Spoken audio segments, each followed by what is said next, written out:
Bismillahirrahmanirrahim. Assalamualaikum warahmatullahi wabarakatuh.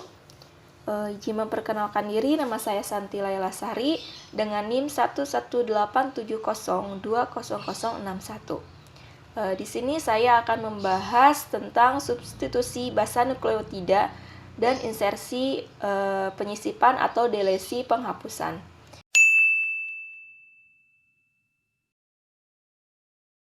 Mutasi adalah perubahan atau transformasi. Dalam biologi, mutasi mengacu pada perubahan kromosom dan gen, yang biasanya bermanifestasi secara fisik. Efek mutasi dapat bergantung pada wilayah di mana urutan materi genetik telah diubah. Nah, yang paling sederhana dan paling tidak berbahaya adalah substitusi dari pasangan basa tunggal dengan yang lain, tanpa efek pada urutan protein. Di ujung lain adalah penyisipan, inersi, atau penghapusan mutasi, yaitu delesi, yang mengaruh pada produk gen non-fungsional. Mutasi juga dapat terjadi dalam skala besar, dengan peregangan panjang DNA atau RNA ketika itu adalah materi genetik, yang dibalik, dimasukkan, digandakan, dihapus, atau dialihkan, atau ditranslokasikan. Nah, di mana yang pertama itu ada mutasi substitusi, situasi di mana nukleotida tunggal diubah menjadi nukleotida yang lain pada organisme yang memiliki DNA beruntai ganda atau RNA. Nah, biasanya berarti bahwa pasangan basa yang sesuai juga diubah. Sebagai contoh, basa A dan T dapat bermutasi menjadi pasangan basis G dan C atau bahkan T pasangan A. Nah, tergantung pada posisi perubahan ini gitu. Itu bisa memiliki berbagai efek. Adapun yang selanjutnya yaitu substitusi basa nukleotida. Nah, ini tuh bisa berpengaruh fatal gitu terhadap tubuh jika hasil substitusi basa tersebut mengkode asam amino yang salah, sehingga protein yang terbentuk akan rusak atau tidak sempurna. Nah, contohnya pada kasus penyakit thalassemia, di mana pembentukan hemoglobin tidak terjadi secara sempurna karena substitusi basa nukleotida ini tidak mengkode asam amino yang salah, sehingga hemoglobin yang terbentuk tidak sesuai dengan yang seharusnya. Nah, namun terkadang substitusi basa nukleotida ini bisa saja tidak berbahaya bagi tubuh. Nah, kenapa? Karena hal ini terjadi jika hasil substitusi basa nukleotida tetap mengkode asam amino yang sama. Dengan catatan, satu jenis asam amino umumnya memiliki lebih dari satu kombinasi kodon. Nah, hal ini merupakan salah satu bentuk pertahanan tubuh terhadap mutasi. Bisa dilihat ya teman-teman gambarnya. Lalu ada gitu pengaruh yang timbul akibat substitusi basa nukleotida pada untai DNA. Ada 3. Yang pertama tuh ada silent mutation, yang kedua nonsense mutation, dan yang ketiga itu missense mutation. Nah, nonsense mutation ini yaitu substitusi pada DNA mengakibatkan terbentuknya codon stop saat proses sintesis protein, sehingga proses protein ini mendadak terhenti gitu. Lalu yang selanjutnya ada insersi dan delesi. Nah, secara umum ini mengacu pada penampasan rentetan sequence gitu, nukleotida yang pendek. Nah, jenis mutasi ini biasanya lebih merusak daripada substitusi karena mereka dapat menyebabkan mutasi frame shift. Nah, mengubah seluruh urutan asam amino di hilir situs mutasi. Mereka dapat menyebabkan perubahan panjang polipeptida, baik membuat protein panjang yang abnormal, menyebabkan agregat atau polipeptida terpotong yang tidak berfungsi dan dapat menyumbat mesin penerjemah sel. Nah, secara detailnya ada delesi. Delesi itu adalah mutasi karena kekurangan segmen kromosom. Nah, kenapa hal ini terjadi? Karena sebagian segmen lenyapnya seluruh kromosom kekurangan segmen. Nah, delesi ini terjadi ketika sebuah fragmen kromosom patah dan hilang pada saat sel. Kromosom tempat fragmen tersebut berasal kemudian akan kehilangan gen-gen tertentu. Nah, namun dalam beberapa kasus, fragmen patahan tersebut dapat berkaitan dengan kromosom homolog menghasilkan duplikasi. Nah, fragmen tersebut juga dapat melekat kembali pada kromosom asalnya dengan arah terbalik dan menghasilkan inversi. Lalu ada macam-macam delesi gitu. Nah, yang pertama tuh ada delesi terminal, ialah delesi yang kehilangan ujung segmen kromosom. Nah, bisa dilihat teman-teman gambarnya. Lalu yang kedua ada delesi intertital, ialah delesi yang kehilangan bagian tengah kromosom. Lalu ada delesi cincin, ialah delesi yang kehilangan segmen kromosom sehingga berbentuk lingkaran seperti cincin. Nah, lalu yang keempat ada delesi love, ialah delesi cincin yang membentuk kelengkungan pada kromosom lainnya. Lalu ada insersi di sini, yaitu insersi penyisipan dan delesi penghapusan tadi ya. Nah, penambahan atau kehilangan pasangan nukleotida pada gen, mutasi-mutasi ini berefek merusak pada protein yang dihasilkan gitu, lebih daripada substitusi, insersi atau delesi. Nah, nukleotida mungkin mengubah bingkai pembacaan pesan genetik, penggugusan triplet basa pada mRNA yang dibaca saat translasi. Nah, mutasi semacam ini tuh disebut mutasi pergeseran bingkai pembacaan atau parametric mutation. Akan terjadi setiap kali jumlah nukleotida yang disisipkan atau terhapus bukanlah kelipatan 3 gitu. Mungkin sekian yang dapat saya sampaikan. Semoga bermanfaat. Mohon maaf apabila ada kesalahan. Wassalamualaikum warahmatullahi wabarakatuh. Oke, sebelumnya perkenalan terlebih dahulu. Nama saya Vivian Lepina Miliana. Di sini saya akan melanjutkan penjelasan teman saya mengenai mutasi yang tadi ada substitusi nukleotida, kemudian delesi dan insersi. Nah, selanjutnya di sini itu ada istilah slipped strand mispairing. Apa sih slipped strand mispairing itu? Nah, tadi udah jelasin kan oleh Santi, delesi dan insersi. Nah, delesi dan insersi ini dapat terjadi karena beberapa mekanisme. Salah satunya itu adalah replication slippage atau slipped strand mispairing. Nah, slipped strand mispairing ini terjadi selama replikasi DNA. Jadi, peristiwa ini dimulai dengan slipnya DNA polimerase selama replikasi yang menyebabkan template dan untai DNA yang baru menjadi tidak sejajar sementara waktu. Nah, ketika replikasi dilanjutkan, untai DNA ini harus disejajarkan kembali. Dan kalau tidak disejajarkan kembali atau tidak disejajarkan tidak sempurna, itu akan terjadi mutasi itu. Nah, slippage ini dapat menghasilkan delesi dan duplikasi segmen DNA. Tergantung kenampakan slippage ini pada arah 5 aksen atau 3 aksen atau sebaliknya. Nah, supaya lebih mengerti lagi, supaya lebih ada gambaran lagi, kita lihat ke video yang saya ambil dari YouTube. Seperti yang sudah tadi dijelaskan, jadi strand mispairing ini terjadi ketika DNA polimerase mengalami slip gitu. Nah, slip ini nantinya akan menghasilkan delesi atau duplikasi segmen DNA.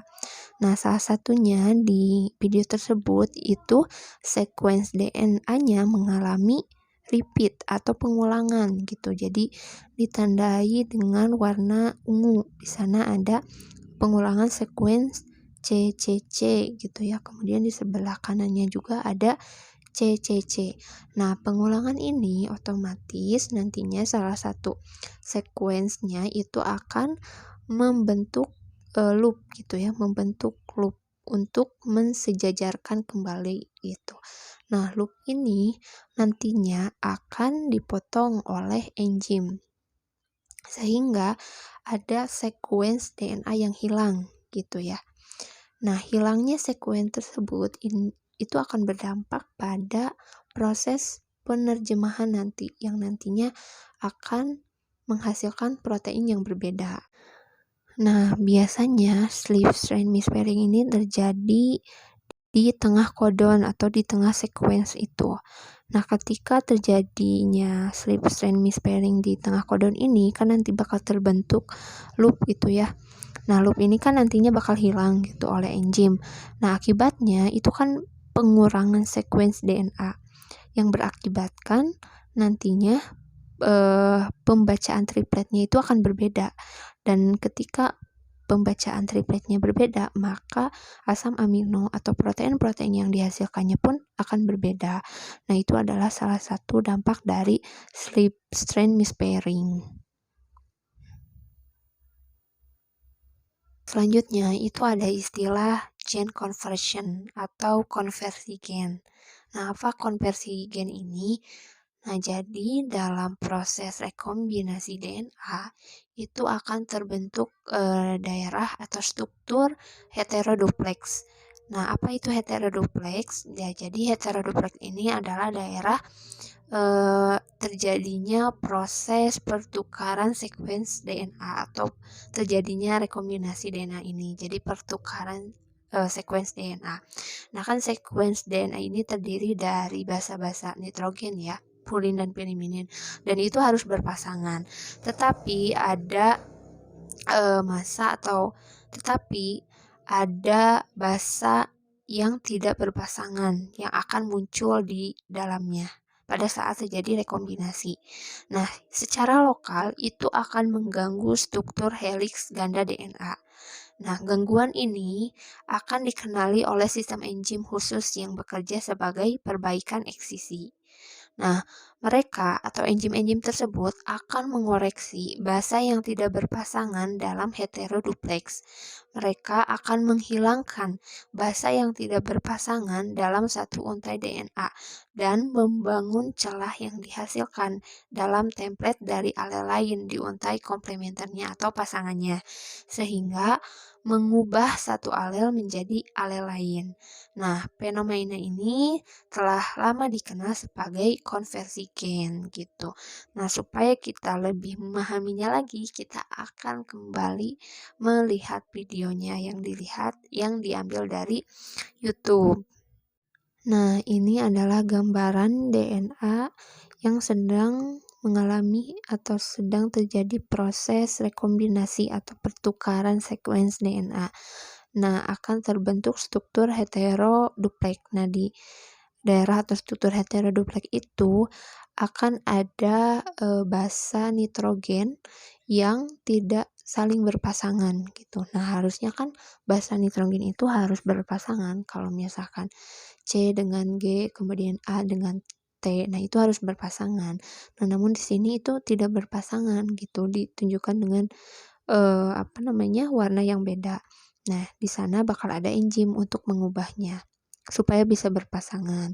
Nah, pengubahan itu disebut dengan konversi gen atau Oke.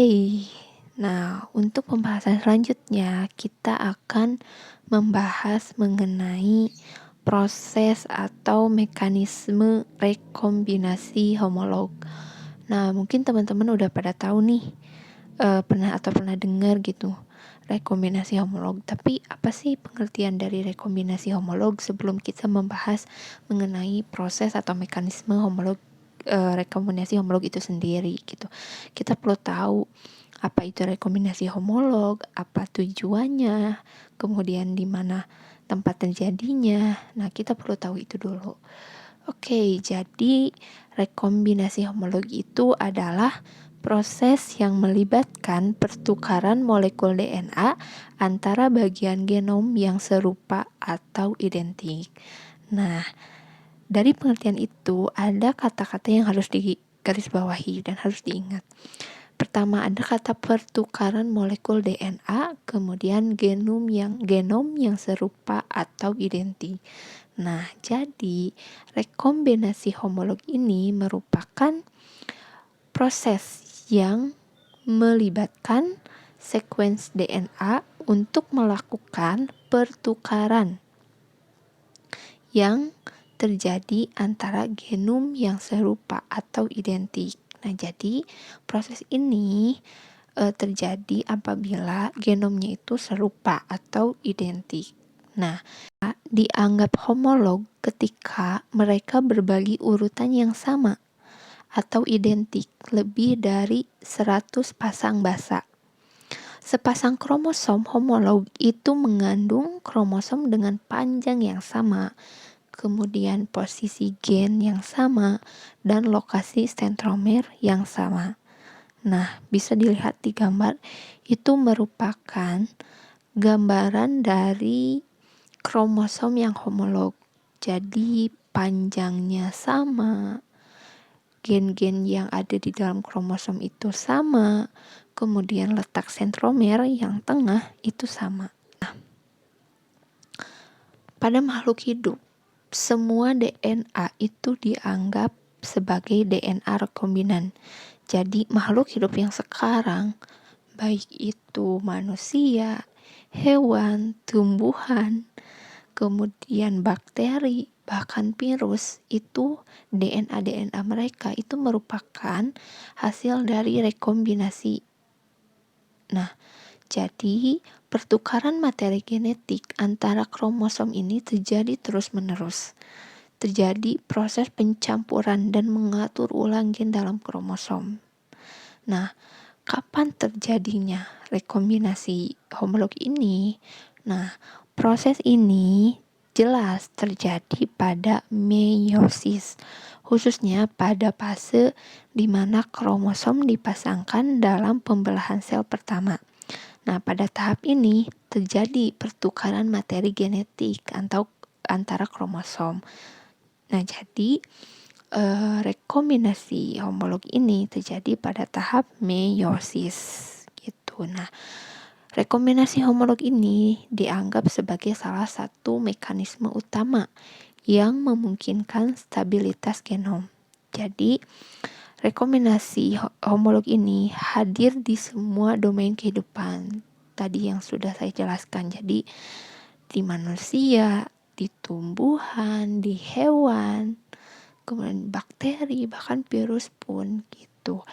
Jadi, rekombinasi ini adalah mekanisme vital yang muncul sangat awal dalam evolusi kehidupan. Loh, kenapa? Karena salah satu konsekuensi paling relevan dalam rekombinasi adalah generasi variasi genetik baru.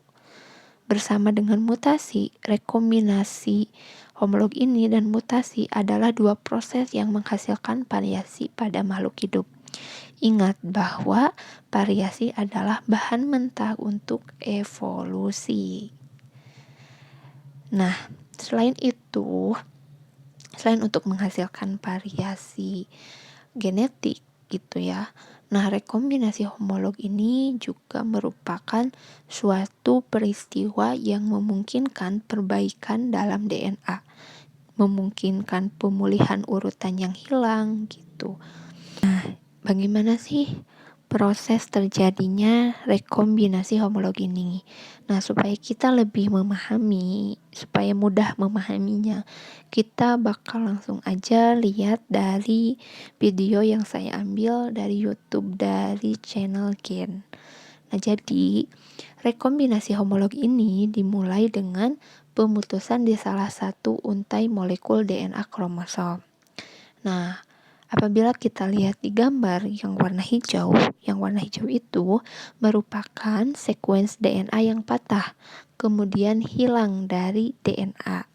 Nah, ketika ada DNA yang patah atau sekuens DNA yang patah ini kemudian hilang, maka dengan otomatis itu bakal ada kompleks protein yang muncul. Gitu. Kompleks proteinnya apa? Kompleks proteinnya itu adalah kompleks protein mRNA yang terdiri dari protein mRE11, kemudian RAD50 dan NBS1. Jadi setelah kompleks protein itu terbentuk, maka kompleks protein itu akan menempel pada ujung DNA yang terpotong gitu ya. Nah, kemudian protein ini akan menyelubungi untai DNA. untuk mencegah dari enzim nuklease dan agar DNA tersebut tidak melingkar atau tidak kusut gitu ya. Nah, setelah kompleks protein mRNA ini menyelubungi DNA, untai DNA dan kompleks protein ini disebut sebagai single strand DNA nukleofilamen. Nah, setelah terjadinya pembentukan single strand DNA nukleofilamen, proses yang selanjutnya adalah proses sinapsis. Nah, apa itu sinapsis? Apakah sama gitu ya seperti sinapsis pada neuron? Kita akan lihat lebih lanjut. Nah, jadi setelah terjadinya atau terbentuknya single strand DNA nukleofilamen, itu otomatis akan terbentuk protein lagi. Nah, proteinnya yaitu protein RAD51 dan protein BRCA2. Nah, protein RAD51 ini bertugas untuk mencari sekuens DNA yang sama dengan sekuens DNA yang hilang dan terjadi proses invasi. Gitu. Proses invasi ini sangat penting. Kenapa? Karena invasi ini menempatkan kromosom homolog saling berhadapan. Nah, fenomena pertemuan untayan kromosom yang berhadapan, kromosom yang homolog ini berhadapan itu disebut dengan sinapsis gitu. Nah, jadi DNA itu dapat terus bergerak selama waktu sampai menemukan bagian yang homolog atau bagian yang identik. Nah, proses pencarian ini disebut penyelarasan homolog. Jadi, sekuens DNA yang hilang itu akan mencari komplemennya atau mencari pasangannya. Begitupun sebaliknya. Nah, itu merupakan proses sinapsis lanjutan dari pembentukan single strand DNA nukleofilamen. Nah, oke. Setelah tadi mencari komplemennya atau mencari pasangan sekuens yang homolog, selanjutnya yaitu adalah pembentukan loop D. Nah, pada pembentukan loop D ini akan terjadi proses sintesis atau pembangunan kembali sekuens DNA dengan menggunakan sekuens homolog sebagai template atau cetakannya. Nah, pada proses ini merupakan proses terjadinya rekombinasi gitu ya. Jadi pertukaran sekuens DNA yang homolog gitu yang terjadi pada proses meiosis. Nah, setelah terjadinya pertukaran dan rekombinasi ini, sekuens ini akan bergabung kembali dengan sekuens awal. Dan proses rekombinasi homolog ini selesai. Nah, itu adalah proses atau mekanisme dari rekombinasi homolog. Nah, salah satu contoh dari proses atau mekanisme rekombinasi homolog ini adalah proses pembentukan sel gamet. Itu merupakan salah satu contoh dari rekombinasi homolog ini.